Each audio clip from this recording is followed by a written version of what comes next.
Welcome to Burlap Teachers. Enjoy the video. You begin by preparing the essentials. Sign into the Google account you will use and pick an emulator that explicitly supports the Play Store, because not all do. Once done, enable CPU virtualization in your PC BIOS to avoid slow loading and instability. This matters because emulators need hardware acceleration. Install the emulator installer now and keep your Windows updates current. You're starting with action rather than waiting. This prevents common stalls when signing into Play services later. You install and configure the emulator next. Run the installer as administrator to avoid permission blocks, then launch the virtual device. Once launched, open Play Store and sign in with your Google account. Make sure you grant account and storage permissions so installs and updates work.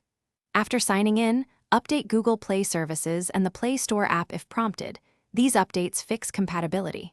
Finally, set a realistic device profile, like a recent phone model, so apps detect correct screen and performance parameters. You finish by installing apps and validating behavior. Search the Play Store, install the apps you need, then open them to confirm permissions and notifications. Create desktop shortcuts for quicker access and turn on auto-updates inside Play Store to stay current. If an app crashes or the store fails, clear the Google Play services and Play Store cache first. If problems persist, reboot the emulator and confirm virtualization remains enabled in BIOS because disabled VTX/AMD.